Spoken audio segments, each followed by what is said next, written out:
Hello, welcome back to my channel. This is Reality with Diva D. How you doing? Come on in, like, comment, subscribe to the channel, hit the notification bell button. You will be notified when I upload a video. Share the video. Why? Because sharing is indeed caring. Y'all, I was minding my own business, and then I saw Marcellus Wiley face come up on my screen, on my own video screen, if you will, because I was watching Military. Shout out to Military, my fellow Mississippi. Yeah, look. Let me tell you something. Listen to me very carefully. Oh, I'm going to talk about Shamir as well. Okay, you know how we have to introduce what we're going to talk about in the Pipe and High Tea. So, in this Pipe and High Tea, and I hadn't done a Pipe and High Tea in a while, because I have been concentrating on movie reviews and TV analysis. But this got up in my crawl space. These two things, Shamir and Marcellus Wiley. Now, Marcellus Wiley, if you don't know him, he was a pro football player, player with my team, y'all. I'm embarrassed to say who my team is, but you know it's the Cowboys, so don't tell nobody. Okay, so, and then he was married to a Real Housewives of Beverly Hills, Anna Marie. Y'all remember Anna Marie? She kept telling people about the esophagus. It's not funny. Well, her husband has been brought up on SA charges all the way back, dating back to 1995. And what really got up in my crawl space is the young girl that was 13 years old who said that he groomed her from the time that she was 13 to the time that she was, I want to say, 20. Now, remember, everything is alleged, and in my opinion. So, these are all alleged allegations. But in the words of the people who talk about R. Kelly, where there's smoke, there's usually fire. Because there are many allegations. It's not just one allegation. But then again, Puff Daddy only got 4 years for all his allegations. So there you go. I was listening to this new broadcast, new to me. Yeah, he probably been online for a while, and I cannot think of his name. He was talking about how we do not protect our black women in this society. And it's scary, y'all. It is scary that we don't protect our black women, because he was talking about how they have so many different beliefs that we put our trust in people who commit crimes against women. And remember the oil and upgate, when the people were putting the oil on, in support of Diddy. Diddy. It's foolishness. What are we gonna do about this in America? Like I said, this is how we used to do at DHS. Now, for me at DHS, this was our theory. We said if the people if a woman made an allegation, or if a child made an allegation at DHS, our belief was we're going to err on the side of caution. So we err on the side of caution and believe the person who's telling us, unless we find evidence, I say allegations, but unless we find evidence proving that the man or the person who the victim is accusing, we almost always believe the victim. And I'm going to tell you why it's that way in DHS and social work. Because 20 times out of 20, especially with children, if a child is making an allegation against a man, they are telling the truth. You know why? Because this girl said grooming, okay? And when people say grooming, and I'm going to tell you why that's important to understand what grooming is. When women say grooming, they mean this person has coerced them. And it's very, very rare that if a man is innocent, that he's going to coerce them. Because this is almost like an investment, right? You're going to get a return on this investment out of grooming. You see, this young girl felt like this man was in love with her. And I know grooming firsthand because it happened to a very, very close family member of mine. And it is devastating on the family and the young child that it happens to. Because that young child that has been groomed puts all, when I tell you all and everything into those males that groom her. So this is why I am particularly mad at Marcellus. Now let me tell you why I'm mad at Anna Marie's nurse ass, esthetician ass. Because she has been with this man for 15 years. I think married 13 and then together 2. Whatever the case may be. 15 years total.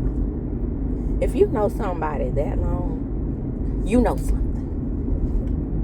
And it pisses me off when I see other women not protecting other women. Now, this man allegedly has a violent past, so it's very, very, very possible that he could have had her set up in a way where if you tell her, take you out too.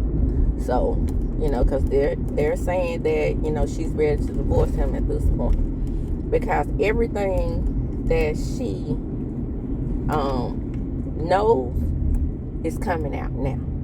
Or everything that she knew is coming out now. And it's alleged that he has actually committed DV against her.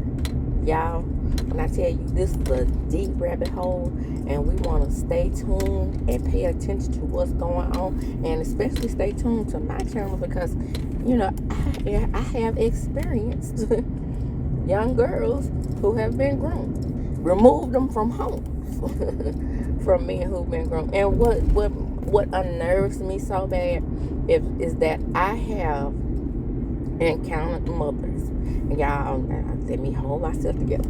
I have encountered mothers personally who had children, and especially daughters, and when they say, "Mom, my stepdad has touched me," or "Your boyfriend has touched me," we've been having sex times since I was 6 years old. Now, in the child's mind, she's thinking that it's consensual. Do you know the number of women that don't use their good sense and intuition or intentionally is up to these types of situations and call their daughters fast? I cannot tell you the number of times that I had to be professional and withhold a lick upside a bitch's head. And I'm so serious. By a woman saying, well, she been fast all her life. She always had hair breast. She walks around in front of my boyfriend / husband / whatever in short pants. And all this old type of foolishness. Never, ever considering the power that's withheld between an adult and a child. The adult has the power. Or it pisses me off when I hear all of these males on these social media sites when they find out these hoe ass teachers are out here grooming these young boys into having sexual relationships with them. And these teachers, where were they when I was growing up? I needed a teacher like her. Ooh, sexy high teacher. And they give them little nicknames and all that type of stuff. Grooming is grooming. And these males that you all are saying, I wish it was me males, you all are putting them out into society with a very, very hypersexual activity in their minds. And they are, when they put out in the community, they become what Marcellus is alleged to be. I bet you any amount of money that boy started having sex when he was about 13, 14 years old. And I can guarantee you it was probably with a woman 25 to 30 years old. Why in the world would you want to lay up with a 14-year-old anyway? I want this is a little boy has a crush on me. I still call him a little boy. He's in his 30s. And I'm 51. But, you know, I still view him as a child under me. And these women are in positions where they are teaching. So you are still in a power position. When you are in those power positions, you should not put your hands on a child. And I don't care what kind of child it is, male, female. And when they start putting these bitches in jail for the same amount of time that they put males in jail for SA, then the world will be a better place. I bet they'll stop the thing then. Just like this heifer over in Georgia that's telling these boys about that Jesus is the reason why she is doing these things to them, and that she can cleanse their demonic sins. If you don't get the fuck out of here with this foolishness, put her ass up in jail for at least 5 or 10. I bet she'll stop there. That one sexy high teacher that was blonde, and 9 out of 10 they be married. That was blonde, and they called the sexy high teacher. That one right there got 13 months in jail. Not prison, jail. They need to be reformed as well. If a male is put on the sexual abuse registry for the rest of their life, the same thing should happen to these females. And I said what the fuck I said. Now getting on to Shamia. Now Shamia has done several interviews, and I don't know who she was interviewing with, and I really don't give 2 shakes of rattlesnakes ass who she was interviewing with. Now you're talking, and I talked about this a little bit on my last recap. Go and check that out for the Real Housewives of Atlanta. Shamia is now playing into the fact that these people and artists are out here calling colorism. Now, if it's one person that's not a victim of colorism, it is Shamia's ass. Nobody that I have heard in the content creator world has accused anybody of being colorist against Shamia's ass. That is not colorism. Colorism is a plague in our community, true enough. What y'all talking about? Are y'all trying to say Shamia is crispy black? Is that what we trying to say? Huh? Because Shamia's not that dark. Shamia's almost mahogany. A mahogany brown. And Portia is maybe a half a shade lighter than she is. Who is light enough to be colorist against this woman on this show? Raise your hand. I want to know. I want to know. Ain't no texturism going on because they all, whenever we do get to see their real hair, got about the same hair texture. Who? Drew? Drew is about a half a shade lighter than Shamia. Shalika. Shamia. Shamesti. The only person, because I would say Kelly is a caramel brown. But most of the time, like, me and Kelly are about the same color. I'm not about like caramel brown too. But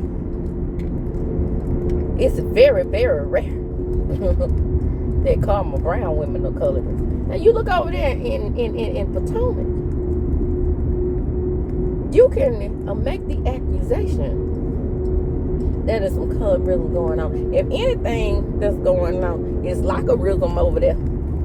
Because Andy, even though he knows that Phaedra hadn't done shit for the last 2 seasons that she's been back, he don't like people to talk against Phaedra. Watch his actions in interviews. If you say something about Phaedra, if you say something about Portia, those are his money makers. So, lockerism, that's a word. I just made it up. You can use it. You can borrow it anytime you get ready. I'm just saying he may have, should I say favoritism? He may favor them. But with the girls on Potomac, he has a kinship to Ashley. He has a kinship to Giselle. He has a kinship to Robin. These women would actually be biracial, and with Robin only have one drop of black blood in her, there's kinship there. When I say kinship, I don't mean that they have a kinship as in far as family relation. I mean that they're so close to what he is. He has a tendency to let them get away with stuff on the show. Get away with mistreating mistreating Wendy, mistreating Candace. Because Giselle, if that was me, and I was Andy, I would give Giselle one warning, and baby, you be gone. Because it was blatant with them.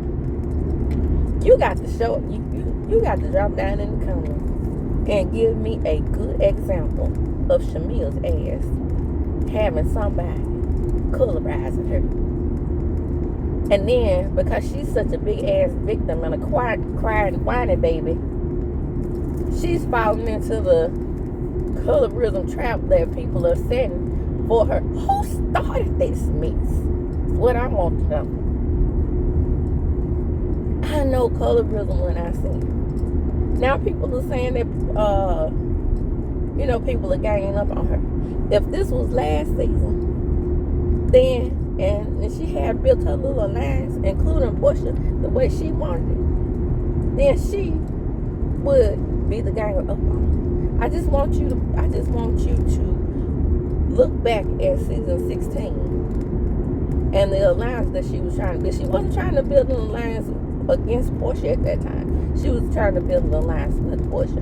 But she realized soon that it couldn't be two HIBCs. That's what that was.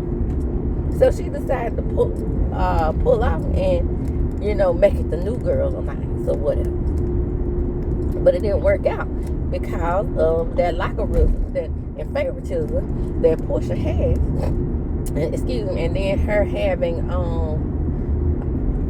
Phaedra, and with Andy having such a good relationship with Phaedra and Portia. Of course, he wasn't gonna let them sit up there and create some alliance and let Portia be in charge, and then she was a newbie too, a new peach bee. Y'all have to look at the logistics of things. If Shamia could have gotten away with having an alliance, she would have done the same thing they're doing to her this season. If she could have gotten away with Phaedra only being the only friend that Portia would have had on the show last season, child, bye. Would it have been colorism then? Because her and Portia's damn show about the same color. Show me colorism, and then I believe it. Let me see an example, and then I may believe it. I should say may believe it. I'm a big proponent of proving colorism and outing it. And this right here ain't one of them damn situations, in my opinion. Come on in. Like, comment, subscribe to my channel. Hit the notification bell button, and I will update you when I upload a video. Share the video, because sharing is indeed caring. As I do when I close, I'm going to talk about deuces.